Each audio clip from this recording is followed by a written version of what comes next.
Shri A. Prabhakaran. Sir, tourism മേഖലയിൽ നമ്മുടെ സംസ്ഥാനം വലിയ പുരോഗതി കൈവരിച്ചുകൊണ്ടിരിക്കുകയാണ്. ബഹുമുഖമായ പ്രവർത്തനങ്ങളിലൂടെ അത്തരമൊരു നേട്ടത്തിലേക്ക് കേരളം എത്തിച്ചേരുന്നതിൽ ബഹുമാനപ്പെട്ട മന്ത്രി, ടൂറിസം വകുപ്പ് മന്ത്രി വലിയ പങ്കാണ് വഹിക്കുന്നത്. സർ, ഞാൻ എൻ്റെ മണ്ഡലത്തിലുള്ള മലമ്പുഴ ഉദ്യാനത്തിലെ ഒരു ദയനീയാവസ്ഥയെ സംബന്ധിച്ച് സൂചിപ്പിക്കാനാണ് ഞാൻ ഈ സബ്മിഷനിലൂടെ ശ്രമിക്കുന്നത്. ദക്ഷിണേന്ത്യയിലെ തന്നെ ഏറ്റവും വളരെ പ്രധാനപ്പെട്ട ഒരു വിനോദസഞ്ചാര കേന്ദ്രമാണ് മലമ്പുഴ.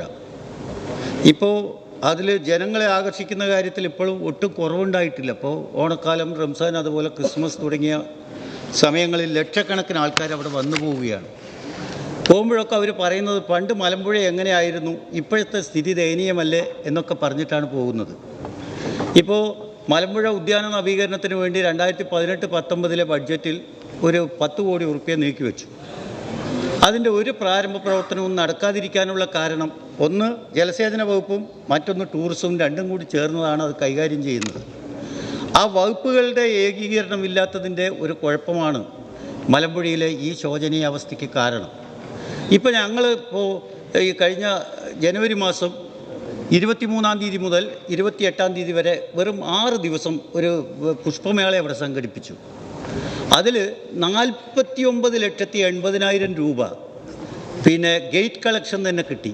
അപ്പോൾ പഴയ പ്രതാപത്തിൻ്റെ പേരിൽ ജനങ്ങൾ വന്നു പോകുക, പക്ഷേ അവിടെ ഒരു നവീകരണവും നടക്കുന്നില്ല. ബഹുമാനപ്പെട്ട മന്ത്രി ഇക്കാര്യത്തിൽ ഒരു ഇടപാട് ഈ 2 വകുപ്പുകളെയും കൂടി ഒന്ന് സംയോജിപ്പിച്ച് ഒരു തീരുമാനത്തിലെത്തി മലമ്പുഴ ഉദ്യാന നവീകരണത്തിന് വേണ്ടി ഒരു മാസ്റ്റർ പ്ലാൻ തയ്യാറാക്കാനും ഈ 2018-19 നീക്കിവെച്ച ആ സംഖ്യ ചെലവഴിക്കാനുള്ള അതിൻ്റെ പ്രാരംഭ പ്രവർത്തനം നടത്താനും കഴിയുന്നതും വേഗം ഈ 2 വകുപ്പുകൾ തമ്മിൽ സംയോജിപ്പിച്ചുള്ള ഒരു യോഗം നടത്താൻ തയ്യാറാകണം. ബഹുമാനപ്പെട്ട മന്ത്രി അക്കാര്യത്തിൽ ഒരു പ്രത്യേക ശ്രദ്ധ ചെലുത്തണമെന്ന് കൂടി അഭ്യർത്ഥിക്കുകയാണ്. ബഹുമാനപ്പെട്ട പൊതുമരാമത്ത് വിനോദസഞ്ചാര വകുപ്പ് മന്ത്രി. നമ്മുടെ സംസ്ഥാനത്തെ വളരെ പ്രധാനപ്പെട്ട വിനോദസഞ്ചാര കേന്ദ്രങ്ങളിൽ ഒന്നാണ് സർ മലമ്പുഴ ഡാം ഉദ്യാനവും. ഞാനൊക്കെ ചെറുപ്പത്തിൽ എവിടെ പോകണമെന്ന് ആഗ്രഹിക്കുകയാണെങ്കിൽ പറയാറുള്ളൊരു പേര് മലമ്പുഴയായിരുന്നു. എല്ലാവരും അങ്ങനെ തന്നെയാണ്. മലമ്പുഴ വിനോദസഞ്ചാര കേന്ദ്രത്തിൻ്റെ വികസനം സംബന്ധിച്ച് നേരത്തെ തന്നെ ബഹുമാനപ്പെട്ട MLA ശ്രീ എ. പ്രഭാകരൻ ആവശ്യം ഉന്നയിച്ചിട്ടുണ്ട്. വളരെ ആത്മാർത്ഥമായി അദ്ദേഹം അതിനുവേണ്ടി ശ്രമം നടത്തിക്കൊണ്ടിരിക്കുന്ന ഒരു വ്യക്തിയാണ്. മലമ്പുഴയെ ഒരു മികച്ച വിനോദസഞ്ചാര കേന്ദ്രമാക്കി ഉയർത്താൻ 10 കോടി രൂപയുടെ ഒരു പദ്ധതി പ്രഖ്യാപിച്ചിരുന്നു. ഇവിടെ സൂചിപ്പിച്ചു, ഞാൻ അതിൻ്റെ വിശദവിവരങ്ങളിലേക്ക് കടക്കുന്നില്ല. അതോടൊപ്പം അന്താരാഷ്ട്ര നിലവാരമുള്ള ഒരു ടോയ്ലറ്റ് ബ്ലോക്ക് നിർമ്മിക്കുന്നതിനും ടൂറിസം വകുപ്പ് ഫണ്ട് അനുവദിച്ചിരുന്നു. നമ്മുടെ പല ടൂറിസ്റ്റ് കേന്ദ്രങ്ങളുടെ ഒരു പ്രശ്നം നല്ലൊരു ടോയ്ലറ്റ് ബ്ലോക്ക് ഇല്ലാത്തതായിരുന്നു സാർ.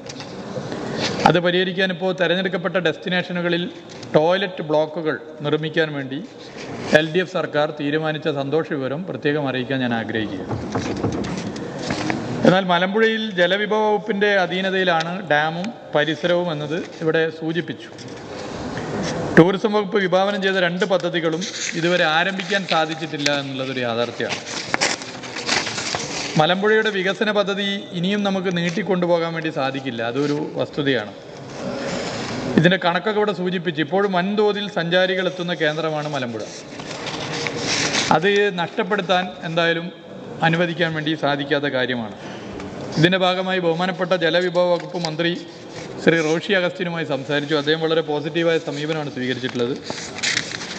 ബഹുമാനപ്പെട്ട ജലവിഭവ വകുപ്പ് മന്ത്രി, പാലക്കാട് ജില്ലാ കലക്ടർ, വകുപ്പ് സെക്രട്ടറിമാർ, ബഹുമാനപ്പെട്ട MLA, ബന്ധപ്പെട്ട ഉദ്യോഗസ്ഥർ എന്നിവരുടെ യോഗം വിളിച്ചു ചേർക്കാൻ വേണ്ടി പോകുന്ന വിവരം ഈ സഭയെ ഞാൻ അറിയിക്കാൻ ആഗ്രഹിക്കുകയാണ്.